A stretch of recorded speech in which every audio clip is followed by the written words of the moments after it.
فوز امری الى اللہ ان اللہ بصیر بالعباد ولا حول ولا قوة الا باللہ العلی العظیم حسبنا اللہ ونعم الوکیل نعم المولا ونعم النصیر اعوذ باللہ من الشیطان اللعین الرجیم بسم اللہ الرحمن الرحیم الحمد للہ الذی لا مضاد له فی ملکہ ولا منازع له فی امرہ ولا شبیہ له فی عظمتہ ثم الصلاة والسلام علی رسولہ الکریم الامی المکی المدنی القرشی الہاشمی بالقاسم محمد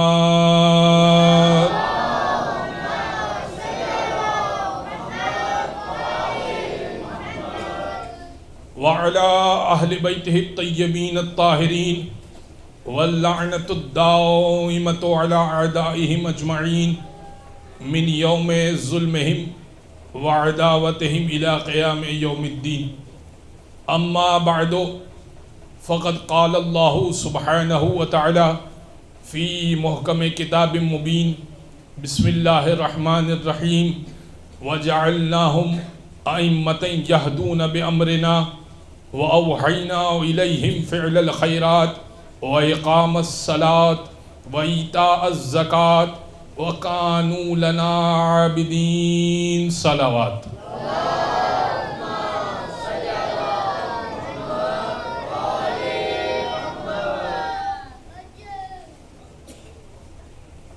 گر حسین کے ماتم میں کچھ نہیں رکھا گر حسین کے ماتم میں کچھ نہیں رکھا تو پھر یزید کے بچوں میں خلبلی کیوں ہے؟ یہ مجلسیں امتیازی حیثیت حاصل رکھتی ہیں کہ کون حسین والا ہے اور کون حسین والا نہیں ہے۔ حضرات گرامی، موضوع میرا فضائل ائمہ اطہار ہے اور آیت جو میں نے آپ کی خدمت میں پڑھی سورہ انبیاء کی آیت نمبر 73 قرآن کا 21واں سورہ، ارشاد رب العزت ہے وَجَعَلْنَاهُمْ أَئِمَّةً يَهْدُونَ بِأَمْرِنَا، اور ہم نے ان میں کچھ لوگوں کو امام بنایا، ہم نے ان میں کچھ لوگوں کو امام بنایا۔ کیا ہے ان کی صفت؟ یہدون بامرنا، امام وہ ہوتا ہے جو ہمارے امر سے ہدایت کرتا ہے۔ وَأَوْحَيْنَا إِلَيْهِ فِعْلَ الْخَيْرَاتِ، اور ہم اس پر وحی کرتے ہیں کہ وہ فعل خیر کرے۔ بھئی امام پر بھی وحی ہوتی ہے۔ کیسے وحی ہوتی ہے میں سمجھاتا ہوں، کیونکہ جبرائیل خاص ہے رسول اللہ سے، وحی مبین کے مالک جبرائیل جو پہنچاتے تھے رسالت ماں کی طرف وحی کو، لیکن کس انداز سے؟ وہ اوحینا، دیکھیں وحی کی 5 اقسام بیان کی گئی ہیں، ایک الہام بھی ہے، ایک کشف بھی ہے، اسی طرح ایک امام پر خاص قسم کی وحی ہوتی ہے جسے قرآن نے ذکر کیا وہ اوحینا الیہم فعل الخیرات، کہ ہم ان پر وحی کرتے ہیں کہ وہ فعل خیر کرے۔ اسی نے امام احمد ابن حنبل سے کہا، کل میں عرض کر رہا تھا امام احمد ابن حنبل کا، کسی نے امام احمد ابن حنبل سے کہا کہ یہ بتائیے کہ رسول اللہ کے پاس جبرائیل کتنی مرتبہ آئے؟ رسول اللہ کے پاس جبرائیل کتنی مرتبہ آئے؟ کہ 4000 مرتبہ۔ امام احمد ابن حنبل نے جواب دیا کہ 4000 مرتبہ آئے۔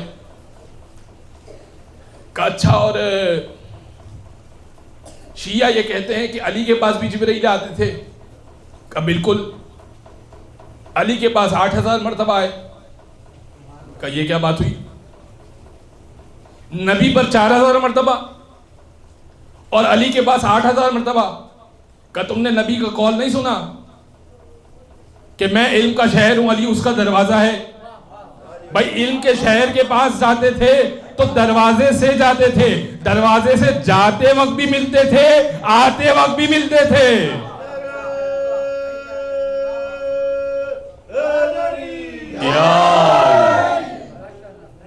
8000 مرتبہ جبرائیل آئے، اس میں کیا مسئلہ ہے؟ تو حضرت گرامی وَأَوْحَيْنَا إِلَيْهِ فِعْلَ الْخَيْرَاتِ، امام وہ ہوتا ہے جس پر ہم نے وحی کی کہ وہ فعل خیر کرے. وَإِقَامَ الصَّلَاةِ، امام وہ ہوتا ہے جو نماز کو قائم کرتا ہے. وَإِيتَاءَ الزَّكَاةِ، امام وہ ہوتا ہے جو زکوٰۃ کو ادا کیا کرتا ہے. وَكَانُوا لَنَا عَابِدِينَ، اور امام وہ ہوتا ہے جو پہلے سے عبادت گزار ہوتا ہے. بھئی 14 سال تک کنکر کو شنکر ماننے والے وہ امام نہیں ہو سکتے.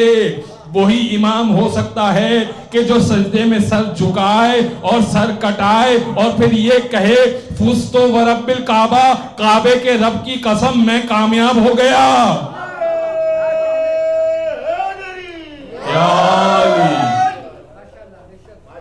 بھئی کنکر کو شنکر ماننے والوں کو آپ نے امام بنا دیا. امام وہ ہوتا ہے وَكَانُوا لَنَا عَابِدِينَ، پرانا عبادت گزار ہوتا ہے. کسی نے سوال کیا چھٹے امام سے متا اسلم علی، علی اسلام کب لائے؟ چھٹے امام سے، امام جعفر صادق علیہ السلام سے درود پڑھ دے محمد و آل محمد.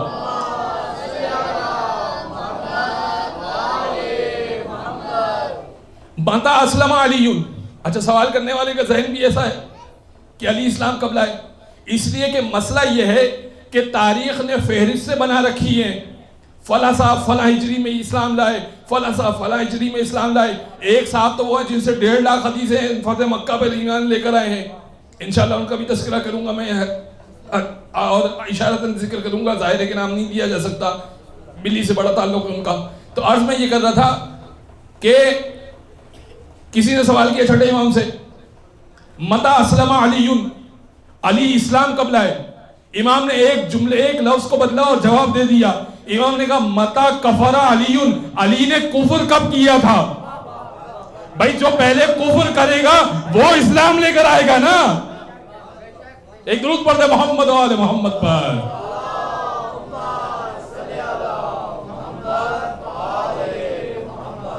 مت کہو پہلا مسلمان میرے علی کو، مت کہو پہلا مسلمان میرے علی کو، پہلا نہیں پہلے سے مسلمان علی ہے. بس حضرات گرامی امام وہ ہوتا ہے جو اقام الصلاۃ یہدون بامرنا، آج انشاءاللہ یہدون بامرنا کی منزل پر کچھ اور گفتگو ہوگی، اقام الصلاۃ پہ کچھ آگے بڑھ کر گفتگو ہوگی، لیکن یہدون بامرنا کی منزل پر امام اس انداز سے ہوتا ہے کہ ہر چیز میں وہ ہدایت کرتا ہے. اس انداز سے وہ ہدایت کرتا ہے کہ انسان کے ذہن میں وہ بات راسخ ہو جاتی ہے. میں مثال دیتا ہوں انشاءاللہ بہت اچھے طریقے سے واضح ہو جائے گی. کیسے ہدایت کرتا ہے؟ ایک شخص آیا علی کے زمانے میں، ایک شخص نے دعویٰ کیا کہ میں خدا ہوں. اب اس نے دعویٰ کس بنیاد پر کیا؟ اس نے دعویٰ اس بنیاد پر کیا کہ اس نے مٹی اور پانی کو کسی تناسب میں ملایا تھا، کچھ عرصہ اسے رکھا تھا، اس میں کیڑے پیدا ہو گئے. بھئی مٹی کو اور پانی کو ملانے کے بعد کیڑے پیدا ہو گئے. کہنے لگا کہ میں خالق ہوں.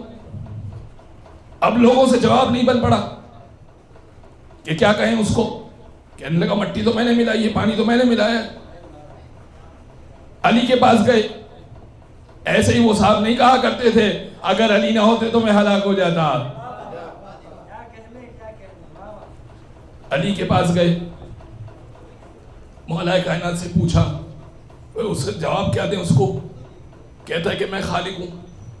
مولا علی چلے، اس سے پوچھا تو خالق ہے؟ کہتا ہے ہاں میں خالق ہوں. چھوٹے چھوٹے کیڑے تھے مٹی کے اندر. امام نے کہا بس اتنا بتا دے اس میں نر کتنے ہیں مادہ کتنے ہیں. تو خالق ہے تو تجھے پتا ہوگا نا کہ نر کتنے ہیں مادہ کتنے ہیں، اتنا بتا دے. پریشان ہو گیا. امام کہنے لگے چھوڑ اس کو، اتنا بتا دے کتنوں کا منہ مشرق کی طرف ہے کتنوں کا منہ مغرب کی طرف ہے. بھئی کیڑا تو بہت چھوٹا سا ہوتا ہے نا. کہنے لگا یہ تو میں نہیں بتا سکتا. امام نے کہا اچھا چل چھوڑ، تیسرا سوال کرتا ہوں. کہا اتنا بتا دے اس میں بچوں کی عمر کتنی ہے بڑوں کی عمر کتنی ہے. کیا جواب دیتا؟ اب کمال کا جملہ جو ہدیہ کرنا چاہ رہا ہوں وہ سنیے گا. امام کہنے لگے مجھے یہ بھی معلوم ہے کہ کتنوں کا منہ مشرق کی طرف ہے، کتنوں کا منہ مغرب کی طرف ہے، مجھے یہ بھی معلوم ہے کہ اس میں نر کتنے ہیں، مادہ کتنے ہیں، یہ بھی معلوم ہے کہ ان میں چھوٹوں کی عمر کتنی ہے، بڑوں کی عمر کتنی ہے، معلوم ہونے کے بعد بھی خدائی کا دعویٰ نہیں کر رہا، تجھے معلوم نہیں ہے خدائی کا دعویٰ کیسے کر رہا ہے۔ چھٹے امام کے دور میں ایک زندیق تھا، زندیق کہتے ہیں ایتھسٹ کو، جو کسی خدا کو نہیں مانتے، زندیق، جو لادین قسم کے لوگ ہوتے ہیں، ایک بڑی تعداد ہے جو اس دنیا میں بس ہے ایتھسٹ کی۔ ابو شاکر دیسانی، ابو شاکر دیسانی زندیق، خدا کو نہیں مانتا تھا۔ اس نے ابو ہاشم کو، جو چھٹے امام کے بہت بہترین صحابی تھے، ایک دن روک کے پوچھا، جو مناظرے کے ماہر تھے، روک کے پوچھا کہ تم آل رسول میں سے محمد جعفر صادق کو مانتے ہو اور تم اپنے آپ کو مسلمان بھی کہتے ہو، کہ میرا ایک سوال ہے، اگر تم جواب دے دو تو میں خدا کو ماننا شروع کر دوں گا۔ کب پوچھو کیا سوال ہے، پوچھو کیا سوال ہے۔ اس نے کہا کہ میرا سوال یہ ہے کہ یہ بتاؤ کہ کیا خدا ایسا کر سکتا ہے کہ اس پوری دنیا کو ایک انڈے کے اندر اس انداز سے بند کرے کہ نہ انڈا دنیا سکڑے نہ انڈا پھیلے، ایک انڈے کے اندر پوری دنیا کو اس انداز سے سمیٹ دے کہ نہ انڈا پھیلے نہ دنیا سکڑے، کیا تمہارا یہ خدا کر سکتا ہے؟ اب کیا کہے؟ اگر کہے کہ نہیں کر سکتا تو خدا تو قادر مطلق ہے، اگر کہہ دے کہ ہاں کر سکتا ہے تو سوال یہ ہے کہ کیسے کرے گا؟ سوال تو ہے، اور وہ یہ کہہ رہا ہے کہ اگر اس کا جواب دے دیا تو میں خدا کو ماننا شروع کر دوں گا۔ ابو ہاشم پریشان ہو گئے، آئے چھٹے امام کے پاس۔ اب دیکھیے امام کس انداز سے ہدایت کرتا ہے۔ امام کے پاس سوال لے کر آئے تھے، ابھی سوال کیا نہیں ہے، امام کو سلام کیا اور بیٹھ گئے۔ امام کہنے لگے ابو ہاشم کیوں پریشان ہو؟ کہ مولا ایک سوال لے کر آیا ہوں۔ کہ وہ چھوڑو، یہ بتاؤ باہر کیا دیکھ کر آئے؟ کہ مولا کیا مطلب؟ کہ اوپر کی جانب دیکھتے ہو تو کیا دیکھتے ہو؟ کہ اوپر دیکھتا ہوں تو آسمان ہے۔ کہ سامنے کی جانب دیکھتے ہو تو کیا دیکھتے ہو؟ کہ سامنے دیکھتا ہوں تو کھیت و کھلیان ہے۔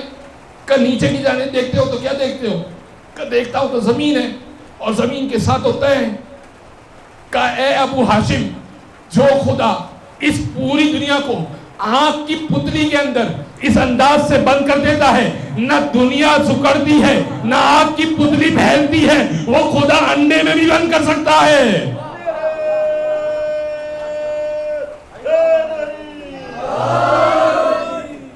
بھائی امام وہ ہوتا ہے جو یہدون بامرنا کی منزل پر ہوتا ہے، یہ متصل ہے اللہ کے علم سے، ایسے متصل ہیں۔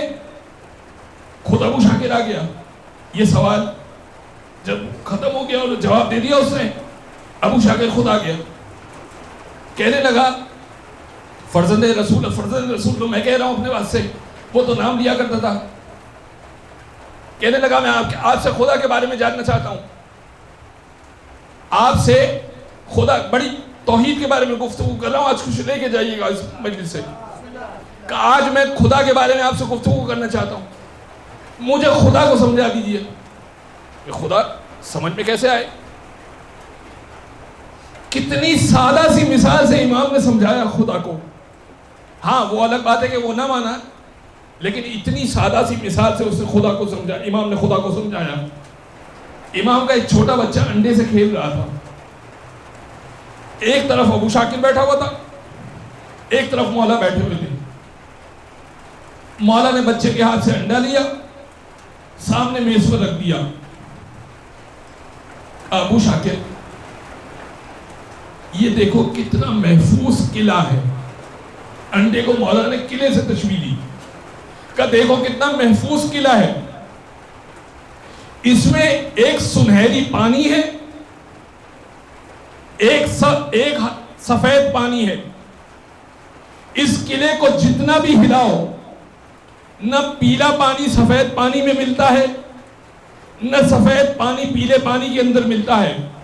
اور اگر کچھ دیر اس کے اوپر حرارت دے دی جائے, یعنی کچھ دیر اس کے اوپر مرغی بیٹھ جائے, حرارت مل جاتی ہے نا, کچھ دیر اگر اس کے اوپر حرارت دے دی جائے تو یہ پھٹ کے اس کے اندر سے زندہ چوزا باہر نکلتا ہے.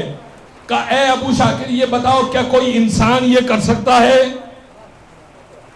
کیا کوئی انسان یہ کر سکتا ہے؟ ایک انڈے سے مولا نے توحید کو سمجھایا. آپ اس امام کے ماننے والے ہیں جو معمولی سی چیز کے ذریعے سے توحید تک پہنچا سکتے ہیں. ایک درود پڑھ دیں محمد و آل محمد پر.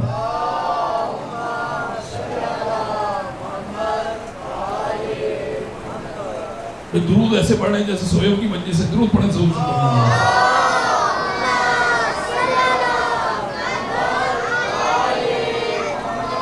درود ہوتی ہے مکمل بھی اور بلند بھی.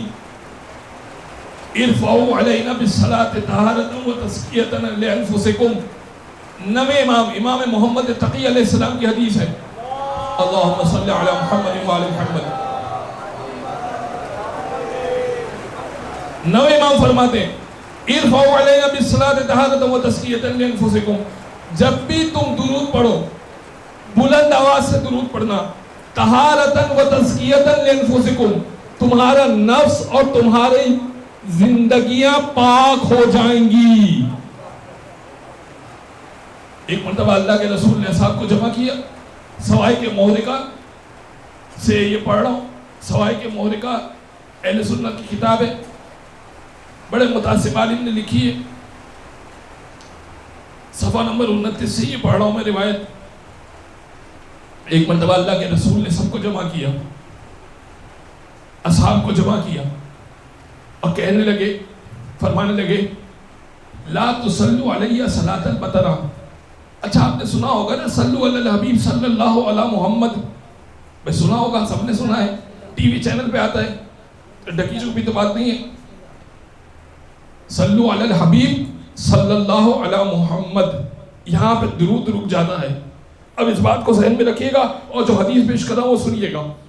ایک مرتبہ اللہ کے رسول نے تمام افراد کو جمع کیا, اصحاب کو جمع کیا, کہنے لگے لا تصلوا علیہ صلاۃ البترا, مجھ پر دم کٹی ہوئی صلوات نہ پڑھا کرو, نہ کہ صلوات مت پڑھا کرو. قیل وما صلاۃ البترا, یہ صلاۃ البترا یعنی دم کٹی ہوئی دم بریدہ صلوات کیا ہے؟ فرمایا تم اتنا کہہ دو صلی اللہ علی محمد و تم سکون, محمد پر درود ہو اور یہاں پر خاموش ہو جاؤ. اگر آل کو شامل نہیں کرو گے تو محمد پر بھی درود نہیں پہنچے گی. درود پڑھ دے محمد و آل محمد صلی علی. تو دو ایکسٹریم پارٹیاں ہیں, ایک والا اصحاب ہی و اولاد ہی, پورے خاندان کو پوری آل کو شامل کرتے ہیں. انشاءاللہ اس پر اگر کبھی موقع ملا تو, کیونکہ قرآن میں آیت درود موجود ہے اور شافعی کے اشعار موجود ہیں. امام شافعی کا شعر ہے, عجیب شعر شافعی کا. قیل لکل علی مدحا مدحہ یؤمدہ نارا مؤصدا وعلی واضع اقدامہ فی محل وضع اللہ یدا. مجھ سے کہا گیا کہ علی کی مدح کروں, مجھ سے کہا گیا, امام شافعی کہتے ہیں امام شافعی کہتے ہیں قیل لکل علی مدحا, مجھ سے کہا گیا کہ علی کی مدح کروں. مدحہ یؤمدہ نارا مؤصدا, علی کی مدح کے لیے اتنا ہی کافی ہے کہ علی کی مدح کرنا جہنم کی آگ کو بجھا دیا کرتا ہے. مدحہ یؤمدہ نارا مؤصدا وعلی واضع اقدامہ فی محل وضع اللہ یدا. کیا کہہ رہے ہیں شافعی؟ اس شعر کا ترجمہ کرنے سے پہلے ایک روایت میں آپ کی خدمت پیش کروں گا. کیا روایت ہے؟ روایت یہ ہے کہ جب اللہ کے رسول ایک مرتبہ جب معراج پر گئے, اللہ کے رسول کے دل میں خوف تھا. یہ برادران لکھتے ہیں, ہمارے پاس ایسی کوئی روایت نہیں ہے. برادران اہل سنت لکھتے ہیں کہ اللہ کے رسول کے جس دل میں بڑا خوف تھا کہ اللہ سے ملاقات ہو رہی ہے. تو اللہ کا ایک ہاتھ بلند ہوا، اللہ کا ایک ہاتھ نکلا. امام شافعی کے شعر کا ترجمہ کروں گا تو انشاءاللہ آپ کو عقیدہ پتہ چل جائے گا. امام شافعی کا کہا کہ اللہ کا ایک ہاتھ نکلا اور اس نے اس مقام پر جہاں مہر نبوت تھی، یعنی دو کندھوں کے درمیان پیچھے کی طرف، اس مقام پہ وہ اللہ کا ہاتھ آ کے رک گیا. تو قلب محمد مصطفیٰ پر اطمینان طاری ہوا. اب امام شافعی کہتے ہیں ہمارا عقیدہ نہیں ہے، ہم اللہ کے ہاتھ کے قائل نہیں ہیں. امام شافعی کہتے ہیں قیل علی کل علی مدح، مجھ سے کہا گیا کہ علی کی مدح کرو. قیل علی کل علی مدح مدحہ یقمدہ نارا موصدا، علی کی مدح کے لیے اتنا ہی کافی ہے کہ علی کی مدح جہنم کی آگ کو بجھا دیا کرتی ہے. وعلی واضع اقدامہ فی محل وضع اللہ یدہ، اور علی نے فتح مکہ کے موقع پر اس جگہ پر قدم رکھے تھے جس مقام پر اللہ نے اپنا ہاتھ رکھا تھا. ایک درود پڑھ دے محمد و آل محمد پر.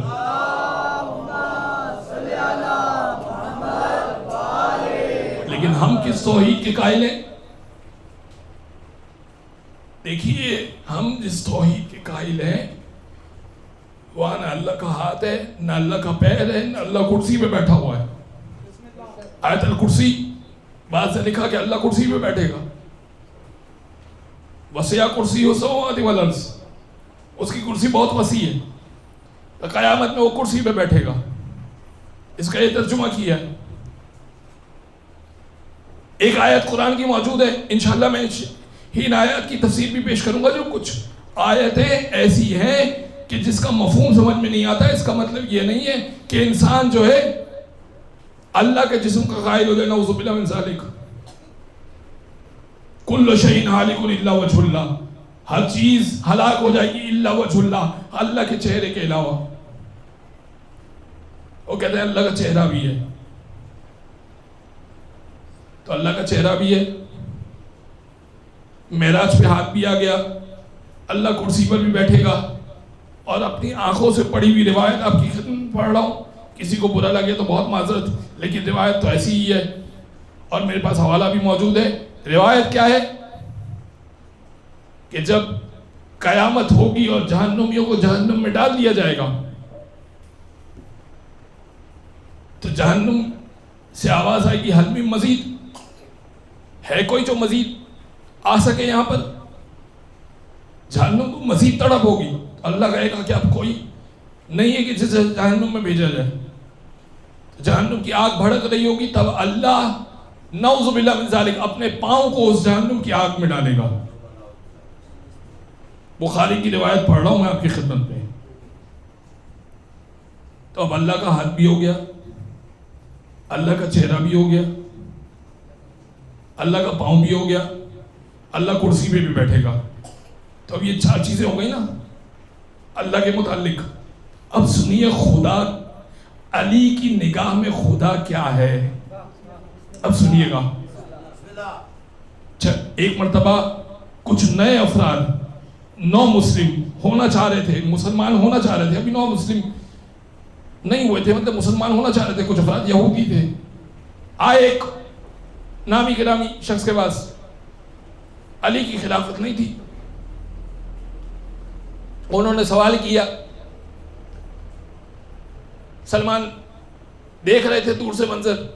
کسی اور صحابی سے سوال کیا انہوں نے، یہودیوں نے کہا کہ یہ بتائیے کہ اس وقت خلیفۃ المسلمین کون ہے؟ ایک بندے نے اشارہ کیا، وہ جو تخت پہ بیٹھا ہوا مسجد کے ممبر پہ بیٹھا ہوا خلیفۃ المسلمین ہے. کہا ہم اسلام لانا چاہتے ہیں لیکن ہمارے کچھ سوالات ہیں. کہا بسم اللہ، اس کے پاس چلے جاؤ، اس کو جواب آتے ہیں. وہ یہودی افراد چلے اس کے پاس. کہا ہمارا بنیادی سوال یہ ہے کہ اللہ کہاں ہے؟ ٹھیک ہے نا بھائی، پہلا سوال اللہ پر ایمان لانا ہے تو اللہ کہاں ہے؟ ان صاحب نے جواب دیا کہ اللہ آسمانوں میں ہے.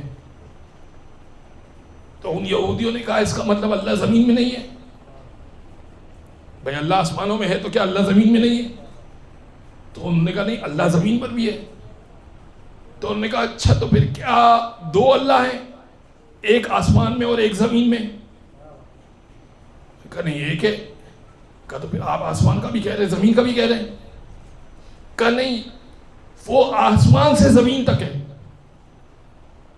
کہا اچھا تو پھر اس کا مطلب یہ ہوا کہ وہ آسمان سے زمین تک ہے اور اس کے باہر نہیں ہے. تو اب پریشان ہو گئے خلیفہ, کہنے لگے تم کافر ہو گئے ہو. تو وہ یہودی یہ کہہ کے چلے کہ حضور ہم آپ کی نگاہ میں پہلے ہی کافر ہیں, ہم یہودی ہیں پہلے ہی کافر ہیں. سلمان نے دیکھ لیا, کہا علی سے پوچھو علی بتائیں گے. ایک مرتبہ ان یہودیوں نے سوال کیا کہ یہ بتائیے کہ اللہ کہاں ہے؟ مولا نے بہترین جواب دیا. امام کہنے لگے یہ جو کہاں کا لفظ ہے, یہ جو کب کا لفظ ہے, یہ کیسے کا لفظ ہے, اس کا خالق بھی اللہ ہی ہے.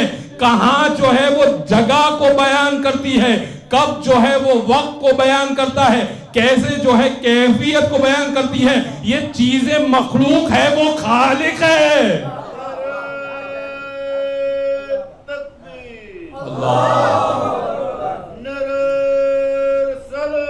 یا رسول اللہ, یا علی. تو انہوں نے سوال کیا, انہوں نے کہا پھر خدا کو کیسے سمجھے؟ مولا نے بہترین پیمانہ دیا. امام کہنے لگے سوچتے جاؤ سوچتے جاؤ سوچتے جاؤ, جہاں پر تمہاری عقل ختم ہو جائے خدا کے بارے میں, جس مرحلے پر تمہاری عقل تمام ہو جائے خدا کے بارے میں, اس کے بعد سے خدا شروع ہوتا ہے. اس لیے کہ جو عقل میں آ جائے وہ مخلوق ہے, وہ خالق نہیں ہے. جو اس کے باہر ہے وہ خالق ہے. وہ ایمان لے کر آ گئے. عزیزان گرامی, یہ ہے توحید جو اہل بیت اطہار نے سکھائی ہے. یہدون بامرنا, ہمارے امر سے ہدایت کرتا ہے. پھر کیوں نہ ہو کہ اہل بیت اطہار کے در پہ لوگ جائیں. جب ایسی خالص توحید. حاکم شام کے پاس ایک شخص آیا, بوڑھا تھا, علی ابن ابی طالب کی شہادت ہو چکی تھی. حاکم شام کے پاس ایک شخص آیا, بوڑھا تھا, جنگ صفین میں شرکت کر چکا تھا. جنگ صفین معلوم ہے آپ کو, بچوں کے لیے بتا دیتا ہوں کہ یزید کے باپ اور علی ابن ابی طالب کے درمیان ہوئی تھی. یہ یاد رکھیے گا, بہت توجہ سے سنیے گا, میرے جملے کو ضائع مت کیجیے گا. یہ یاد رکھیے, یہ نعرہ آپ ذہنوں میں انڈوز کیا جا رہا ہے کہ یہ بھی رضی اللہ اور وہ بھی رضی اللہ. اگر سب رضی اللہ تو پھر سورہ منافقون اترا کس کے لیے ہے؟ بھائی سورہ منافقون اترا کس کے لیے؟ سبھی رضی اللہ ہیں. یاد رکھیے سورہ احزاب کی آیت نمبر 57 کو, سورہ احزاب آیت نمبر 57, ان الذین یؤذون اللہ ورسولہ لعنہم اللہ فی الدنیا والآخرہ. وہ لوگ جن لوگوں نے اللہ اور اس کے رسول کو اذیت دی, اذیت, یؤذون اللہ ورسولہ, اذیت دی, لعنہم اللہ فی الدنیا والآخرہ. دنیا میں بھی لعنت ہے, آخرت میں بھی لعنت ہے. وَلَهُمْ عَذَابًا مُحِينًا, اور دردناک عذاب اللہ نے تیار رکھا ہے. بھائی اللہ سمجھا یہ رہا ہے تولا بھی میری طرف سے ہے, تبرہ بھی کرنا پڑے گا, برات کا اظہار بھی کرنا پڑے گا. بھائی ہم تو سب کو مانتے ہیں, سب اچھے تھے, سب رسول کے پاس بیٹھا کرتے تھے, تو مسجد زرار اللہ کے رسول نے گرائی کیوں تھی؟ مسجد زرار اللہ کے رسول نے گرائی کیوں تھی؟ تو عزیزان گرامی, یہ نعرہ بڑا خطرناک نعرہ ہے کہ سب اچھے ہیں, سب اچھے ہیں, تو آمنے سامنے کیوں کھڑے ہوئے تھے, ایک صف میں کیوں نہیں کھڑے ہوئے تھے؟ لہذا جنگ صفین میں ایک شخص جو صفین میں علی ابن ابی طالب کے ساتھ شامل تھا, شہادت علی ابن ابی طالب کے بعد وہ یزید کے باپ کے پاس گیا. بوڑھا ہو چکا تھا, اپنا وظیفہ لینے گیا تھا, شام میں رہتا تھا. اس زمانے میں بادشاہ وظیفہ دیا کرتا تھا, بیت المال سے بوڑھوں کو وظیفہ ملا کرتا تھا. تو حاکم شام نے اس سے کہا کہ علی نے تیرے ساتھ بڑا برا سلوک کیا. اس نے کہا کیا کیا؟ کہا علی نے دونوں بچے بچا لیے اپنے، حسن حسین. علی نے اپنے دونوں بچے بچا لیے اور جنگ صفین میں تیرے دونوں بچے مروا دیے. اس نے کہا مجھے اس بات پہ افسوس نہیں ہے کہ علی نے اپنے دونوں بچے بچا لیے اور میرے دونوں بچے مروا دیے. مجھے تو اس بات پہ افسوس ہے علی شہید ہو گئے، میں اب تک زندہ کیوں ہوں. یہ ہے محبت علی ابن ابی طالب. قتل صفین میں بڑا بڑھ چڑھ کے حملہ کر رہا تھا، بڑے علی کے نعرے لگا رہا تھا. آج اس محفل میں ذکر کر کے بتا تو بات ہے نا بھائی، اب تو دربار خلیفہ کا ہے. تو علی کے فضائل سن نہیں پائے گا، تجھے بغض اتنا ہے کہ تو علی کے فضائل سن نہیں پائے گا. کہ تو بیان کر. اس بوڑھے نے اپنی تلوار نکالی اور تلوار کا سہارا لے کے کھڑا ہو گیا. اب سنیے گا جو اس نے فضائل پڑھے میرے عنوان سے مربوط ہے. کہنے لگا لقد رأيته بالليل وهو قائم في المحراب يتبلبل تبلبل السرير ويبكي بكاء الحزين ويقول آه لقلة الزاد وطول السفر وعظيم المورد وخشونة المسجد. کہ علی کی فضیلت کے لیے اتنا ہی کافی ہے کہ میں نے دیکھا کہ بادشاہوں نے اپنے دروازے بند کر دیے ہیں، ہر شخص سو رہا ہے، لیکن میں نے دیکھا لقد رأيته بالليل وهو قائم في المحراب، میرا مولا محراب عبادت میں کھڑا ہوا ہے. سب سو چکے ہیں، میرا مولا محراب عبادت میں کھڑا ہوا. وهو قائم في المحراب. پھر کیا کہا؟ يتبلبل السرير، ایسے بلک رہا ہے جیسے سانپ کا کاٹا ہوا بلکا کرتا ہے. وَيَبْكِي بُكَاءَ الْحَزِيمِ، اور ایسے رو رہا ہے جیسے بوڑھی ماں اپنے جوان کے لاشے پہ رو رہی ہوتی ہے، ایسے اللہ کے سامنے رو رہا ہے. اور کیا کہہ رہا ہے؟ وَيَقُولُ الْآهْ لِقِلَّةِ الزَّادِ. اور علی کو میں نے یہ کہتے ہوئے سنا کہ علی یہ کہہ رہے ہیں آئے ہائے افسوس لقلت الزاد، علی کے پاس سامان سفر کتنا کم ہے. وعظیم المورد وخشونت المسجد، اور علی کو کتنے طویل رستے سے پہنچنا ہے تیری بارگاہ میں. وخشونت المسجد، اور کتنی مشکل مرحلے قبر کے کس مشکل مرحلے سے علی کو گزر کے تیرے پاس پہنچنا ہے. کہ وہ علی جس کو لوگ خدا مان رہے تھے، وہ علی محراب عبادت میں ایسے بلکا کرتا تھا. یہ ہے عزیزان گرامی توحید جو علی ابن ابی طالب بیان کر کے گئے. یہ ہے اہل بیت اطہار کا یہدون بامرنا کی منزل پر ہونا، کہ ان کی عبادت ایسی ہوتی ہے. امام محمد باقر کیا کہتے ہیں؟ کہتے ہیں کہ سید سجاد، میرے والد سید سجاد دن و رات میں 1000 رکعت نماز پڑھا کرتے تھے. ٹھیک ہے ہم نہیں پڑھ سکتے، یقیناً ہم نہیں پڑھ سکتے، لیکن واجب نماز تو قضا نہ ہو. میں کل بھی عرض کر چکا اور آج پھر عرض کروں گا. شیخ مفید 2 رکعت نماز روزانہ پوری زندگی، 2 رکعت نماز ہدیہ کیا کرتے تھے امام زمانہ کو. 2 رکعت نماز شکرانے کی پڑھا کرتے تھے. کس بات پر؟ کہ پالنے والے تیرا شکر ہے تو نے مجھے اہل بیت کے گھر سے گھرانے سے متصل رکھا. کتنی بڑی نعمت ہے اہل بیت کے گھرانے سے متصل ہونا. اس کی قدر کیجیے عزیزان گرامی. میں نے اپنی آنکھوں سے ان لوگوں کو دیکھا ہے وقت آخر وہ اہل بیت اطہار سے اتنی محبت نہیں رکھتے. انشاءاللہ میں کچھ مطالب اسی اشرے میں پیش کروں گا. کیا لگتا ہے آپ کو کہ جو کوئی حدیث قصہ پڑھتا ہے یا کوئی مرثیہ پڑھتا ہے، یہ جو ہمارے اہل سنت بھائی یہاں پر ابھی قصیدہ پڑھ کے گئے، کیا اجر ہے اس کا؟ انشاءاللہ میں روایتیں پیش کروں گا. مجلس کا ایک ایک جز اہل بیت اطہار کی بارگاہ میں کتنا قیمتی ہے.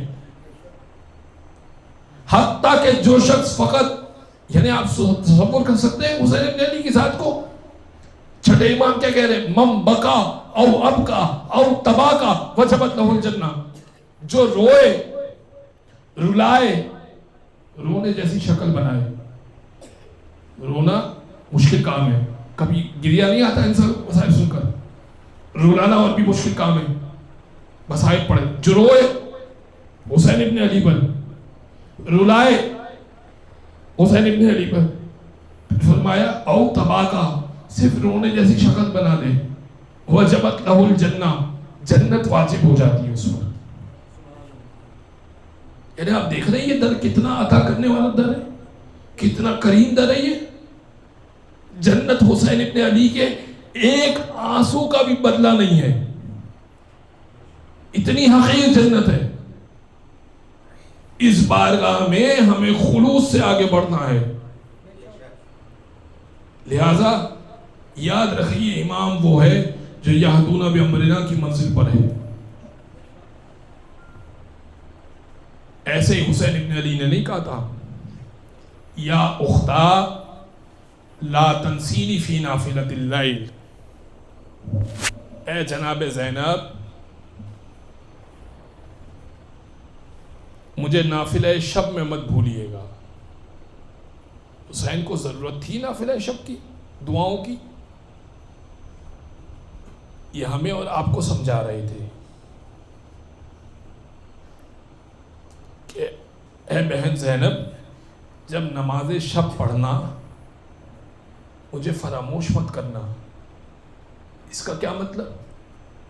اس کا مطلب کہ حسین کو یقین تھا کہ زینب پورے سفر میں نماز شب بھی قضا نہیں کریں گی.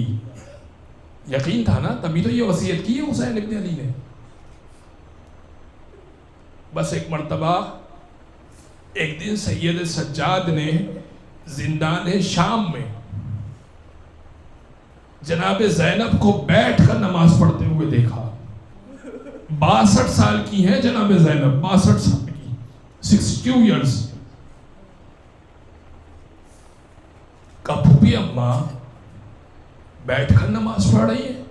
یاد رکھیے گا اہل بیت اطہار کے گھرانے میں جب بھی کبھی کوئی بیٹھ کے نماز پڑھے نا، سمجھیے بڑی قیامت کی گھڑی ہے. یا علی نے بیٹھ کر نماز پڑھی تھی جب ضربت لگی تھی، یا زینب نے بیٹھ کر نماز پڑھی، یا حسن نے بیٹھ کر نماز پڑھی تھی جب زہر جگر میں اتارا گیا اور جگر کے ٹکڑے کٹ کٹ کے دشت میں گر رہے تھے. ایک مرتبہ جناب زینب سے سوال کیا، اے پھوپھی اماں بیٹھ کر نماز پڑھنے کی وجہ کیا ہے؟ کہا بیٹا سید سجاد قید خانے میں کھانا اتنا آتا ہے، یا میں کھا لوں یا سکینہ کھا لے. 3 دن سے میں سکینہ کو دے رہی ہوں، اب میرے ٹانگوں میں طاقت نہیں رہی، میرے گھٹنوں میں طاقت نہیں رہی کہ میں مکمل رکوع کر سکوں، مکمل سجدہ کر سکوں، میں بیٹھ کر نماز پڑھ رہی ہوں. بس عزیزوں میں انشاءاللہ دربار کا حال پیش کروں گا، لیکن سنیے گا مسائل بڑے سخت مسائل ہیں. ایک مرتبہ ایک رسل میں سب کو یزید کے دربار میں باندھ کے لے جایا گیا. ایک تشت رکھا ہوا ہے جس پہ حسین ابن علی کا سر ہے، یزید تخت پہ بیٹھا ہوا ہے، ایک ہاتھ میں شراب کا جام ہے، ایک ہاتھ میں چھڑی ہے، چھڑی سے دندان مبارک کو مارتا جاتا ہے، حسین کے سر کی بے حرمتی کرتا جاتا ہے، شراب پیتا جاتا ہے اور جوا کھیلتا جاتا ہے. سید سجاد یہی تو کہتے تھے نا، مجھے 2 چیزیں جب بھی دیکھتا ہوں یزید کا دربار یاد آ جاتا ہے. جب دیکھتا ہوں کوئی شراب پی رہا ہے مجھے یزید کا دربار یاد آتا ہے، جب دیکھتا ہوں کوئی جوا کھیل رہا ہے مجھے یزید کا دربار یاد آتا ہے. ایک مرتبہ حسین کے سر سے بے ادبی کر رہا چھڑی مار مار کے، اور تمام کے تمام اسیران اہل حرم تمام کے تمام بیٹھے ہوئے کھڑے ہوئے ہیں، ایک رسن میں بندھے ہوئے ہیں. ایک مرتبہ یزید کی نظر ایک چھوٹی سی بچی پر گئی. چھوٹی بچی کیا تھی؟ کبھی بیٹھتی تھی، کبھی کھڑی ہو جاتی تھی، ہاتھوں کو اپنے چہرے پہ رکھا ہوا تھا. یزید نے سوال کیا یہ چھوٹی بچی کون ہے؟ کبھی بیٹھ جاتی ہے، کبھی کھڑی ہو جاتی ہے، اس نے اپنے ہاتھ کو چہرے پہ کیوں رکھا ہوا ہے؟ سنیے گا. ایک مرتبہ چھوٹی بچی نے جواب دیا، انا بنت الحسین، میں حسین کی بیٹی ہوں، میں نے اپنے چہرے پہ ہاتھ کیوں رکھا؟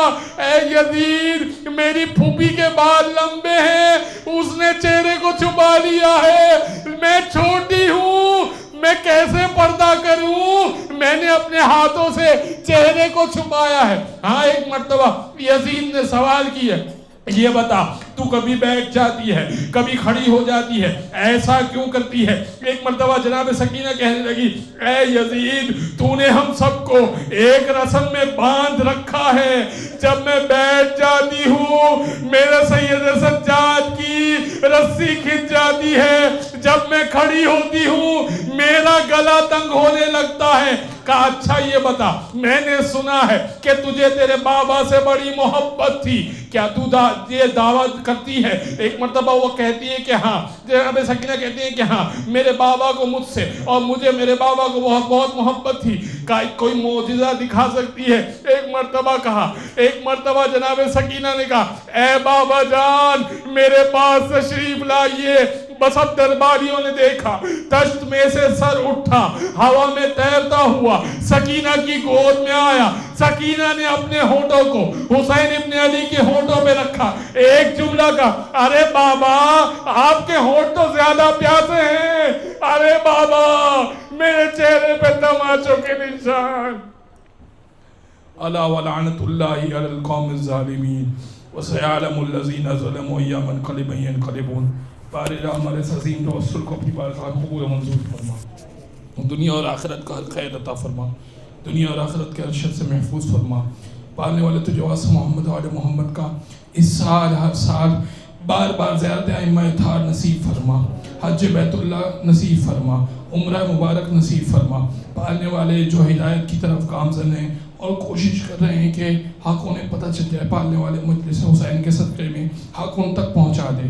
پالنے والے تجھے واسطہ محمد و آل محمد کا اس ذکر میں ہمیں بہترین حصہ ڈالنے کی توفیق عطا فرما، امام کے ظہور میں تعجیل فرما، ظہور کی تمام تیاریاں کرنے کی توفیق عطا فرما۔